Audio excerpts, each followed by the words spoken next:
Chair, Ingrid, Eddie. When I heard those numbers, Eddie, my wife keeps on telling me, do you know the story that when you offered me that job many years ago? Yeah?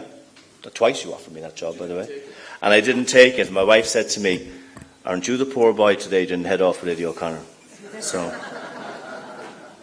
Eddie, I learned that lesson many years ago when you were doing, I didn't believe in wind energy and I wasn't a believer back then, but now actually solar is coming to where wind was when you started, right? So that's exactly why I've started the solar business. So Joe, thank you very much indeed for having me here. I'm to talk about 50 Shades of Grey, I'm actually a virgin at the McGill Summer School. So go easy. I started my working life actually in ESB in 1989. Actually, I think, Eddie, you were, head of fuel purchasing at that stage, back in 1989. And I had the pleasure of working at senior level, both at ESB and also clearly in Bord Gais. But when I think back to 1989, when I started as a graduate engineer at 21, ESB dictated a national electricity agenda. Bord Gais dictated a national gas agenda. There was no regulator. The government controlled all energy tariffs. Climate change consisted, Ingrid, just before you came on, of a nightly weather report. There were few renewables, some small wind and solar. No electrical connection with Britain. No gas connection with Britain.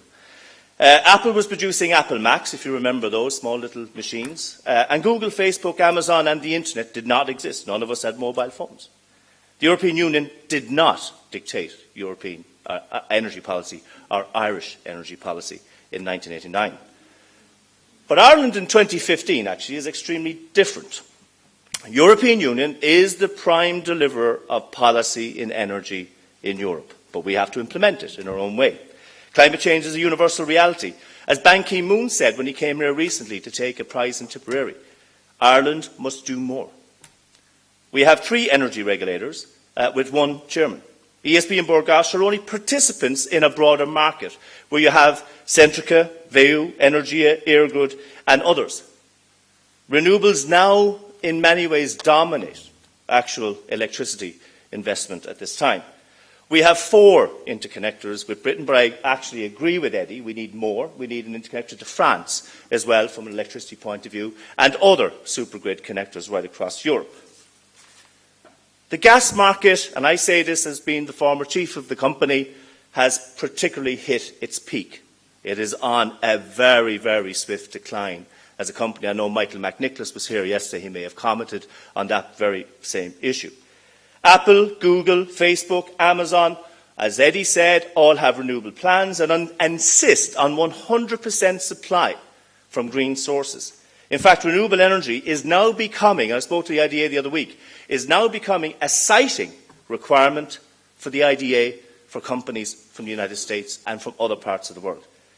I've had the envious experience of developing conventional and renewable energy right across the world, and I now lead a group of professionals, French, British and Irish, working in France, UK and in Ireland in solar energy.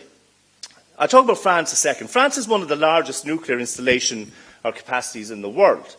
It actually has in many ways invented that technology from the 60s and the 70s. What are they doing now? They're closing it down.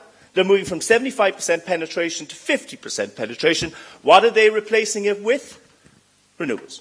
Wind, which is not as good in France, but solar is not that bad. So when I travel around between Avignon and Bordeaux, visiting different rugby clubs and having some red and white wine, it's very, very different to going up to the top of Gweedore or Barnesmore Gap or Kilgarvan. And Eddie would sympathise with this.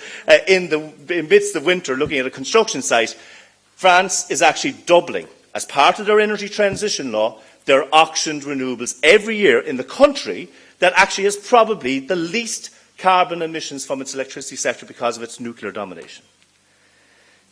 The truth is that France actually is at 8% of the primary energy. If Ireland and France, who are both at 8%, were playing in the Premiership, we'd be playing in the Championship on August 10th. Reality is we are, I think, number 4 and number 3 from the bottom in terms of our targets by 2020. But energy demand is actually growing once again. Our import dependence at this stage is 89%. Think about that in terms of the balance of trade. €6 billion a year is going abroad, when we could actually be keeping that at home, creating jobs, etc. And we're at a time when oil prices, by the way, in 2006, were at $60 a barrel. They peaked at $145 a barrel on July 11th. That's this time in 2008, and we're now at about $51 a barrel. But you know what happened between US dollar and euro? You can very quickly get hit at the fuel pumps by actually a dollar exchange rate and an apparent devaluation of the euro. This is a commodity, and gas is correlated to oil, that we actually have no control over its price as a small country. And we continue to take a view that this energy is always going to be cheaper than alternatives. I don't agree with that. We have spent 15 years trying to get Corrib online. I think it's about to come online at this particular point in time. It's not the best example of infrastructure planning in this country. But the pricing of gas at Corrib, even though it's indigenous to this country, is going to be set at an international price. Not an Irish balancing point price, but along lines of international prices. So we are always going to be a price taker in fossil fuels, when we have the opportunity to be a long-term price maker in renewables and alternatives. Our renewable energy target is 16% of primary sources, but we are currently at 8%, as I said. We have 5 years left to meet 16%. We can't do that without a ground-changing and radical white paper which will accelerate all forms of renewable technologies. Electricity generated from renewables hit 20.9% of consumption in 2013. This is actually one of the best performances in Europe, but actually, when it comes to heat and transport, we're at best dire in our performance so far. From a renewable energy supply perspective, we're a two-trick pony in the country: wind and some bioenergy. We need to have some solar. We need a net metering capability. Oisin, I absolutely agree with that. From an auto production point of view, we need to make sure that rooftops can actually produce electricity and put them into the ESB network. Excuse me.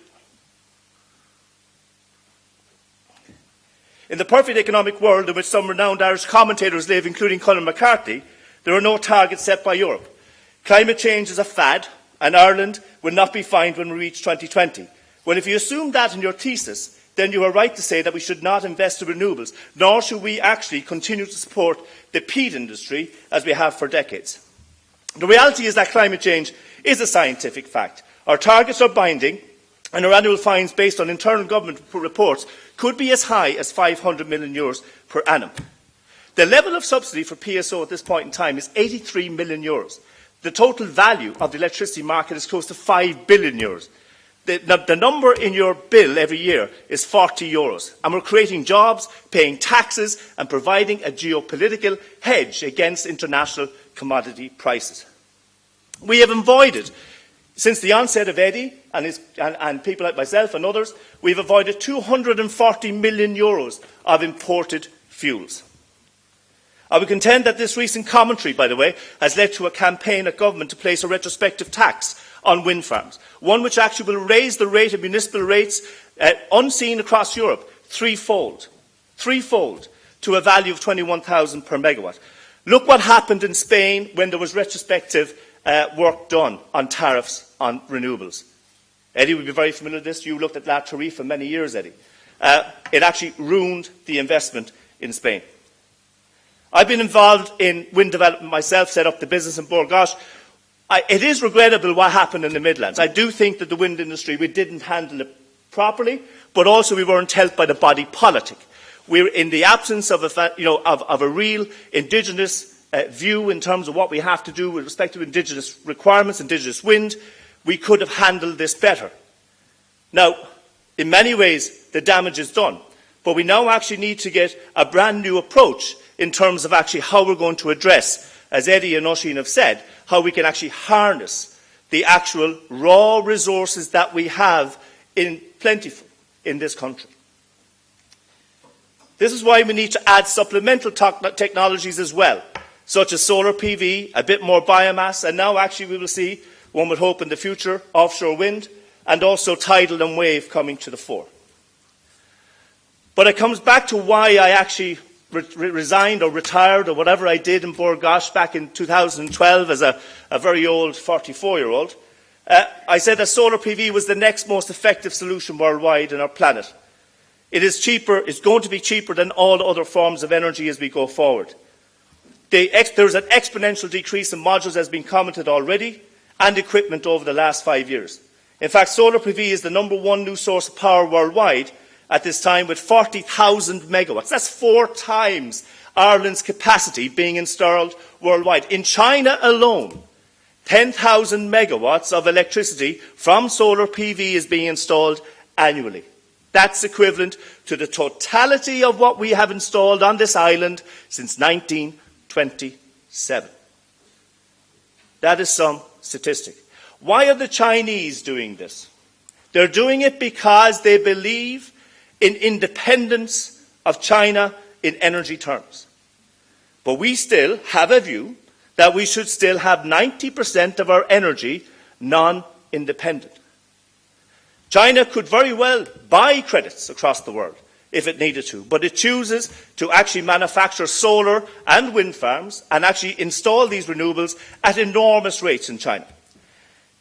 In Amerenco, we expect to build over €150 million worth of ground-mounted and rooftop solar in Ireland over the next 3 years. But I need a policy.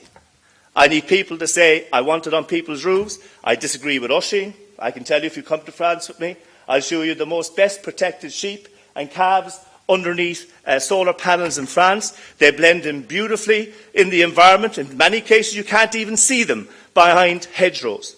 They are fantastic means by which that you can actually create energy on a long-term basis. These panels can last 40 years. Why do we know that? Well, the International Space Station would have a problem, and the people inside of it would have a problem if that technology was not secure. And I'm very glad to say, last week we had 3 rooftop, in the public service, 3 rooftop tenders went out from various organisations, including universities and councils. We will see an enormous rollout of rooftop and ground-mounted solar in this country over the next 5 to 7 years. It is, as an industry, where Eddie was in 1997, 1998. It is going to be an enormous business that's going to provide taxes, but more importantly, it's going to provide jobs. The truth is that we have no silver bullet for Ireland's energy crisis. We need all of the above technologies, both on the supply side, but also on the demand side. We need to have a vision which is ambitious.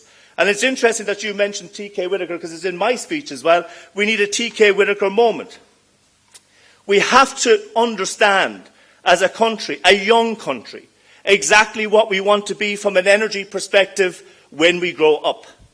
Do we want to be dependent on other parents, or do we want to be independent of our parents, that is, the parents of Saudi Arabia, Qatar, etc.? It's a fantastic opportunity in our white paper, firstly to hit our targets, but actually to succeed on our targets and set a new vision for Ireland to actually make sure that we, for once and for all, use the full maximum of all of the indigenous resources to provide our energy results. There is a concept, and going back to the energy citizen, of being a consumer and a prosumer. With technology today, from my phone, I can turn on the heating in Dublin. In fact, I was in San Francisco last year. My wife was in bed in the middle of winter time. Of course, she wanted to be hot when she got up in the morning, so I decided, using a Kleinbolt device, to turn off the heating and see what reaction we got. I got a phone call at 2 o'clock in the morning to say, Jesus, John, and she's from Cork, right? Jesus, John, the heating is not working. I said I was just testing it from San Francisco. But that's exactly what technology enables us to do. On the supply side, we clearly need to complement our wind rollout with solar PV and biomass. We do not need to go to offshore wind immediately, but we will need to do so by 2030. And we'll also have to have tidal and wave. Nuclear, I know this is a topical issue, nuclear, in my view, but may be shared by others in the room, is not an option for Ireland. In fact, nuclear is actually more expensive than most renewable technologies at this point in time. The price for Hinkley Point is £91 a megawatt hour, which is equivalent to about 13 cents a unit. I can produce solar in Cork for about 12.5 cents a unit. Eddie can produce wind in Ireland for between 6 and 7.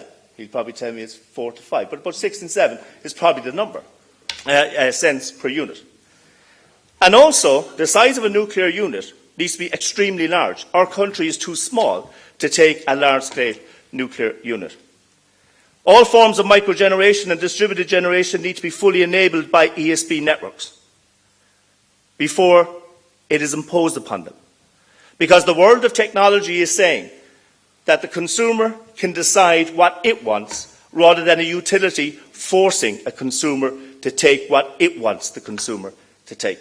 On the demand side, obligations for demand reductions must become increasingly compulsory for utilities. This will enable new technologies to be monetised on the basis of energy credits gained by the utilities for installation of devices like Hive, Nest, Climate, etc. As Chairman of the International Sustainability Investment Centre, which is formerly the Green IFSC, I can gladly tell you that 600 of our members are now investing in smart heating, smart lighting, heat pumps, controls, renewables, renewable purchases right across this country that are actually now fundamentally getting us away from the subsidy from government to direct engagement, as Eddie has said, between industry and actual renewable generators and actual clean tech providers in our market. And my final comment would be this. You will forever create very few jobs by buying oil from the Saudis. Thank you very much indeed.